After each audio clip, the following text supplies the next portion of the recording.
On today's Locked On Jayhawks, Kansas is the guaranteed rate bowl champions, 49-36, the final score over UNLV. We're breaking down the game recap and some cool news at the end after Devin Neal announced he'll be back for 2024. You are Locked On Jayhawks, your daily podcast on the Kansas Jayhawks, part of the Locked On Podcast Network, your team every day.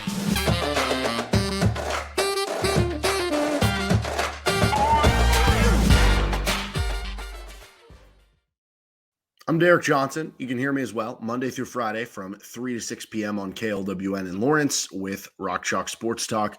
You can also hear me right here with Locked On Jayhawks, anywhere you get your podcast, including on our YouTube page where you can like and subscribe. They get every dayers out there tuning into each and every episode, whether it was basketball content with KU Yale or talking about this bowl game for KU football. And on today's edition of the show, we're recapping the Guaranteed Rate Bowl, Kansas winning 49-36, breaking it down, getting to our goats of the game, what went down in the game, and also at the end, news that came right before the game. Devin Neal will be returning for the 2024 season for KU. First, this episode of the show is brought to you by FanDuel Sportsbook. Make every moment more. Visit FanDuel.com/lockedon to get started today. And new customers get $150 in bonus bets with any winning $5 moneyline bet. It's $150 back if your team wins. Again, FanDuel.com/lockedon to get started. So Kansas wins 49-36. It was a very odd, just circumstances in the game itself and how it happened. So let's start out this way. KU came in as like 12.5, 13-point favorite. Line starts moving, gets down to like 10. Eventually the line at one point was 7.5. I think it closed at like 8.5, somewhere in that range. So the line's moving, a lot of money coming in from the Sharps, the big money guys on UNLV. And there was conversation like, is certain players for KU sick? Are there going to be more players opting out or not playing than we already thought of with Dominic Pooney and Austin Booker? Jason Bean, is he sick or something? Like, what's going on here? Turns out they ended up coming back. Then you get the news that Devin Neal is coming back for 2024, which is a huge boon for KU. We'll get to that later in the show. And then the game starts, and UNLV has a great first drive. Though I thought that first drive was one that, the first run play of the game, KU defended it well, and then they just missed the tackle at kind of the point of attack. They also had a couple other missed tackles later in the drive, including the 3rd and goal where they could have stopped them and held them to a field goal. So I thought the process was there. They just missed the tackles. Maybe due to, you're off for a month. Tackling is one of those things that can maybe take some time to get back in the swing thing. So you're down 7-0, kind of a bad start. Both teams punt the ball. You're at your own 2-yard line. And then KU snatches back the momentum with that 98-yard drive.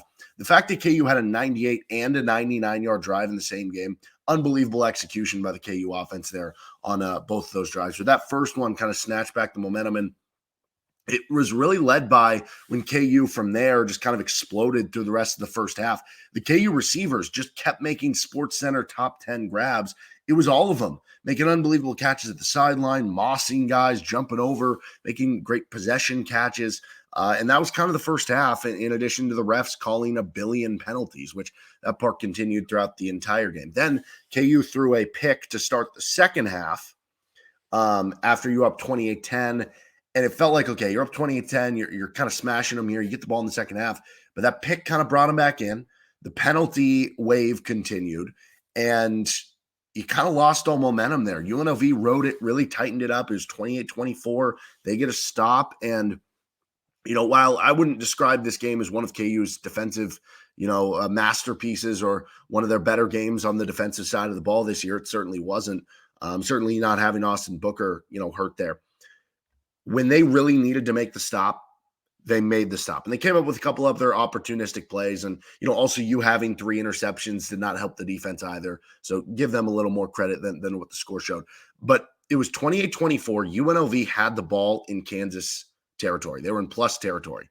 Kobe Bryant gets a sack. Great dialed up play by Brian Borland on the first down play. You get the eventual stop. They don't score. They do punt it and get you down to your 1-yard line, which could have been a game-changing play. And then the KU offense goes 99 yards.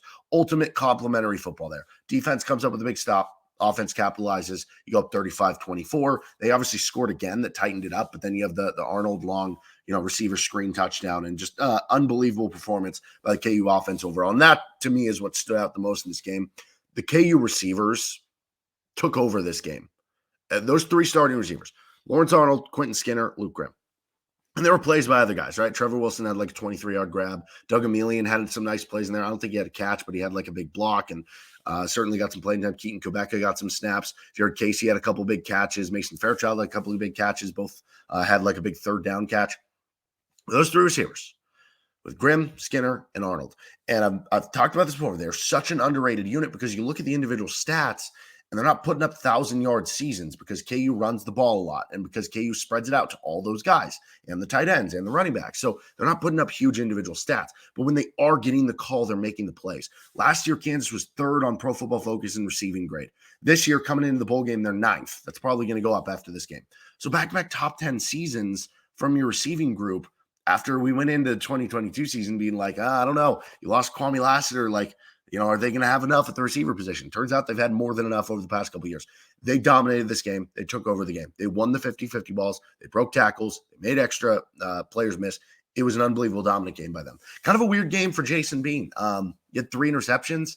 A lot of the touchdowns were either just wide open or, like the screen pass to Lawrence Arnold, he makes everybody miss. That's an easy one on the quarterback stats.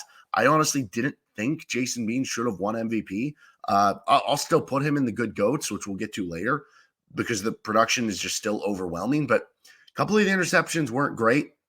I thought it was mostly the receivers making big plays on those balls. Now, the one deep ball he threw was an incredible throw to Luke Grimm for Grimm's third and final touchdown. And overall, I think, Bean still had a good game and performed for you in those key moments and made some really big plays for you. I just thought it was mostly about the receivers. But Bean ends up winning offensive MVP. Kenny Logan won defensive MVP, which it is cool that you have the story of both these guys came back for another year. In the case of Kenny Logan, he had a couple opportunities to leave. He could have left when the Leipold staff came in and transferred away to another program. He stuck around and ended up coming back for his extra year this year. With Jason Bean, he was close to not coming back to the program this offseason. He was just going to move on and start a career, or whether it was in football or whatever else. And he decided to come back. And for both those guys to win it, I think is a really cool career arc finish for both of them, especially when you look at Bean, how last year's bowl game ended. But in the end, this was an excellent performance by Jim Zebrowski, filling in as co-offensive coordinator. The KU offense overall, you even had a patchwork offensive line that I thought played pretty well. Now, yes, you would have liked to run the ball a little bit more and establish the run a little more. So, yeah, you would have liked maybe a little bit more in there. And I think there were times that, maybe you did get beat around the edge or something like that. But, overall, you only give up 5 tackles for loss. You only give up 1 sack. Like, all things considered, the offensive line played pretty well in this game, especially considering you're starting a true freshman left tackle, who, again, I thought he played pretty well, all things considered. And you're starting Armaj Reed Adams, who is more of a true guard, having to play at the tackle position. So you dropped 49 points, and it wasn't really a problem. So obviously the offensive line played pretty well. It was a few stops by the defense. They were opportunistic, and you overcame the refs and maybe Vegas trying to rig the game in their favor, right? You won a bowl game for the 7th time in program history. You won 9 games or more in a season for just the 6th time in program history. What a year it was. What a season it was. What a fun team to watch it's been. And to think that when you went back to when Lance Leipold was first hired in 2021, you might have thought, okay, maybe they can get to a bowl game by year 2. But ideally, like if they're in a bowl game by year 3, you're happy. Make a bowl game in year 2. You're 9-4 in year 3 of the Lance Leipold era, an era that started 2-10 after you didn't have much, an era that began on the heels of the last year of the previous regime. You went 0-9 in 2020. You went 0-9 in 2020 on the back end of a decade of 2010s ineptitude of football for KU. And in year 3 of this new coach, you won 9 games. It is just remarkable for Lance Leipold. It is remarkable for the University of Kansas. And what a fun season it was. How can you not already be excited about 2024? All right, we're going to get to our GOATs of the game. Devin Neal coming back for 2024. Stick with us here with Locked On Jayhawks. We are brought to you by FanDuel Sportsbook. As the weather gets colder, the NFL offers stay hot on FanDuel. Right now, new customers get $150 in bonus bets with any winning $5 moneyline bet. That's $150 if your team wins. If you've been thinking about joining FanDuel, there's no better time to get in on the action. The app is so easy to use. There's a wide range of betting options, including spreads, player props, over-unders, and more. You might get in on the action with KU. If you got them at minus 12.5 or better, then you're sitting pretty here. Despite the refs trying to maybe rig it for some of the Vegas big bettors there or whatever was happening in that game. But you can get on the action for KU's upcoming game with Wichita State, player props for that, and so much more going on. Visit FanDuel.com/lockedon and kick off the NFL season. FanDuel, an official partner of the NFL.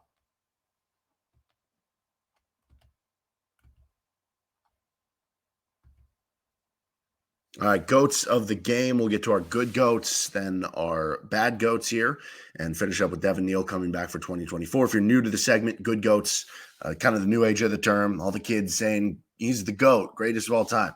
When I was growing up, GOAT was a bad thing. It's kind of like the scapegoat, right? Okay, so good goats here.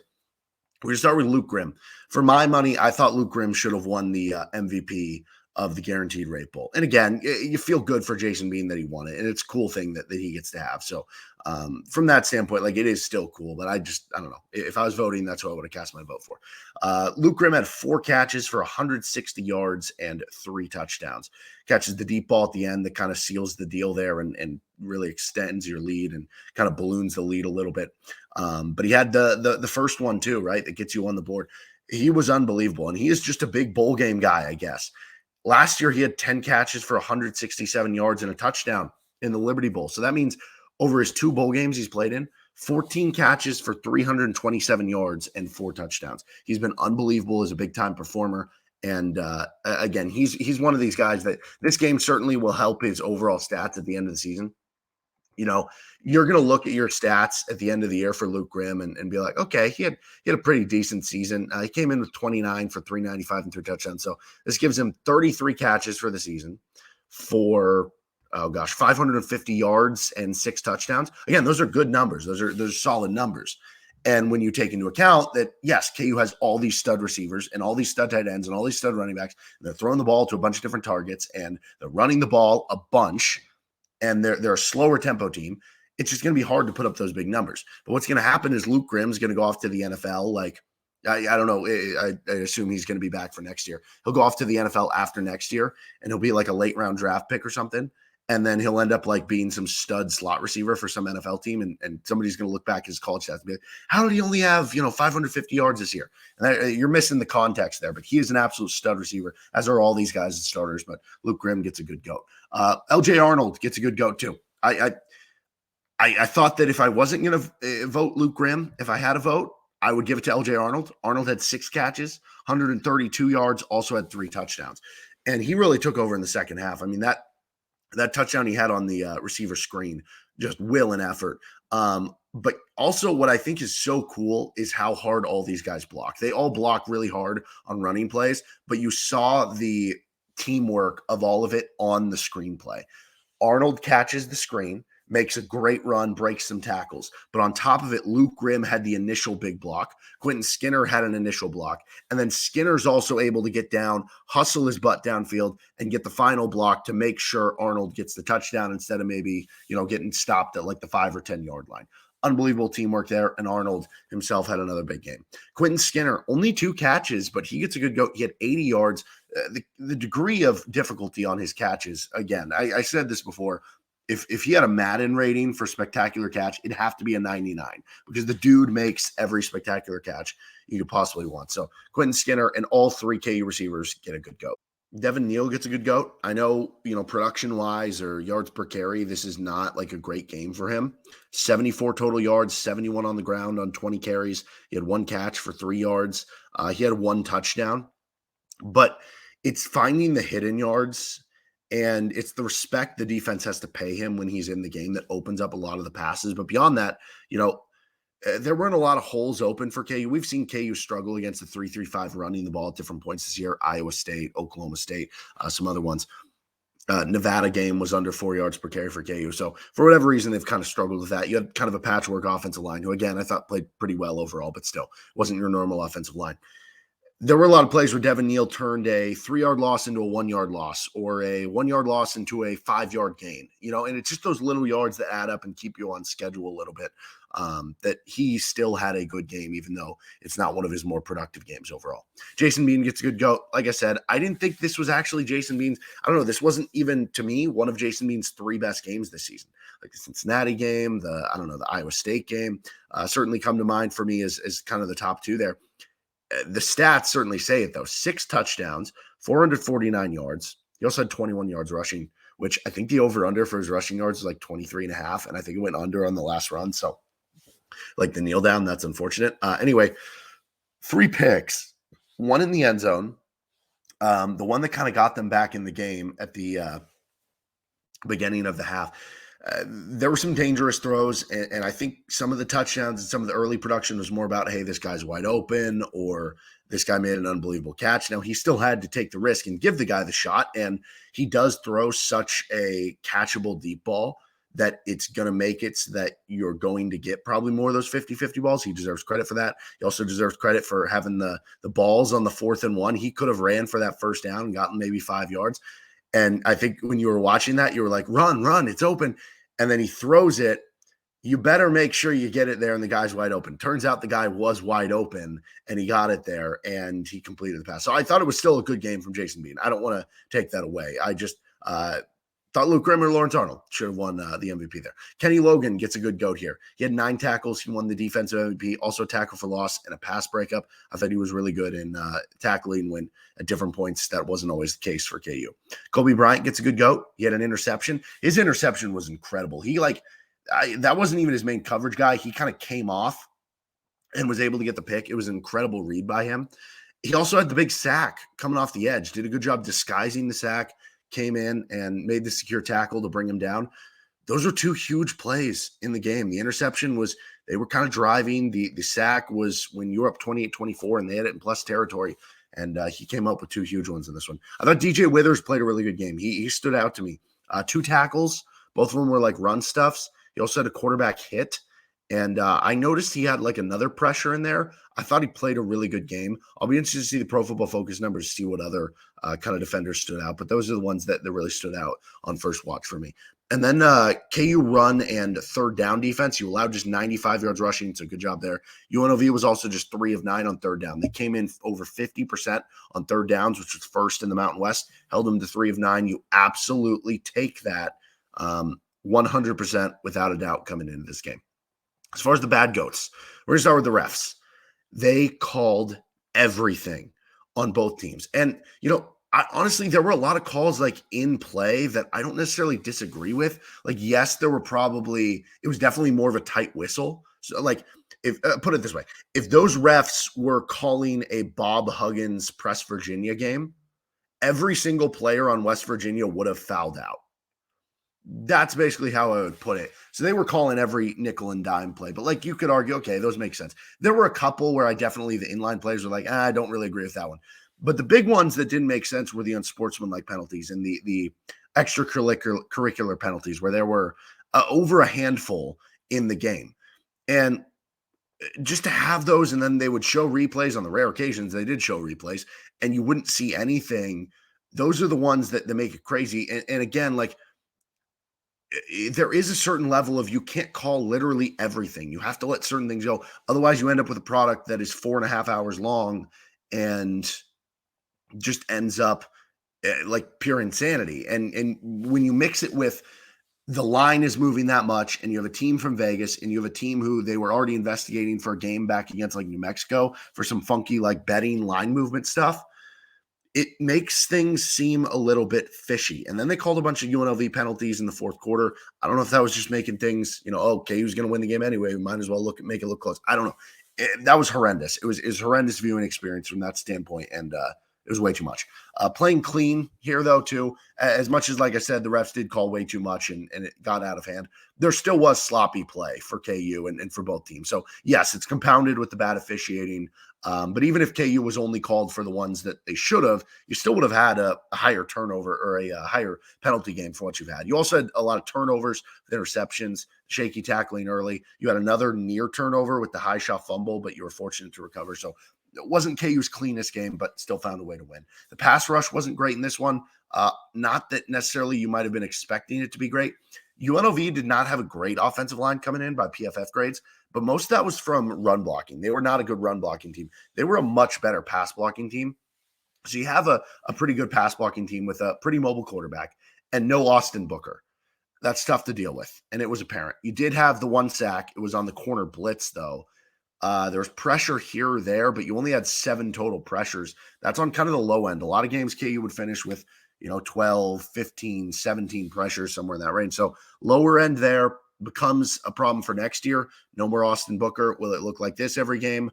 Or now that you'll add Dylan Woodkey into the fold, now that you'll add some of these freshmen into the fold, do current players get better from what you currently have? But certainly something to watch there. And then special teams gets a bad goat here. The opening kickoff goes out of bounds. You had the 30-yard punt that was almost blocked. The guy just came in free. You only averaged 33.5 yards per punt on 2 punts. Trevor Wilson had 2 punts that he did not fair catch. One hit around the 10-ish. The other one hit, I think, at the 10.